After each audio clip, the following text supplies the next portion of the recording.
Yung party mate nyo, si Senator Robin, medyo nagkaroon ng controversy over the weekend because of the dripping session inside his office. But he already apologized to the Senate officials. Sa tingin nyo, ano yung dapat lang na i-consider dito? Tapos na ba yung issue or may mga kailangan lang talaga i-clarify, especially sa mga first-termer na senators? I think I heard something from the chairperson of the Senate Committee on Ethics. So siguro si Senator Nancy Binay ang nararapat na tumugon kung ano yung direksyon noong gagawin ng Ethics Committee. I'm not privy to any discussion so far. Dapat mabigyan din ng karapatan si Senador Padilla o kaya dili kaya yung kanyang may bahay na makapagpaliwanag kung ano ba talaga yung nangyari o nangyayari.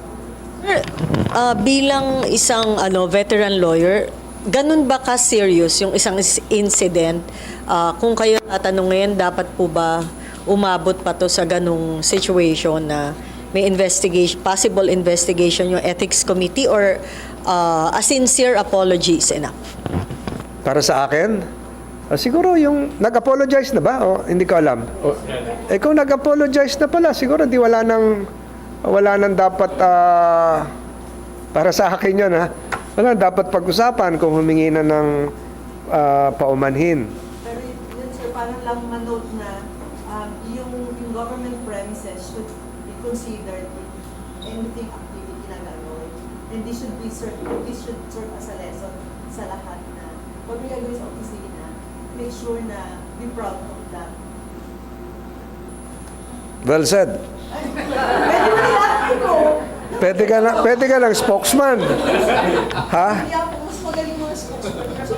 Sir, for soundbite purposes. Ayan na, soundbite siya. Nangangagat Hindi pa. namin siya pwede quote. So siguro yung sinabi ni ma'am, humingi na ng paumanhin, tanggapin na natin yon, di ba? Ano kasi ngayon the age of social media, talaga madaling lumaganap yung ganyan. Sa akin siguro, mag-usap si Senator Nancy at si Senator Robin kung katanggap-tanggap. Yung paghingi ng paumanhin is a sign of being humble, is a sign of humility. Nagpakumbaba na siya humingi na ng patawad. Kahit hindi naman natin alam kung mali talaga yon sangayon sa pamantayan ng rules ng Senado. So yung kanyang paghingi ng paumanhin is a sign of humility.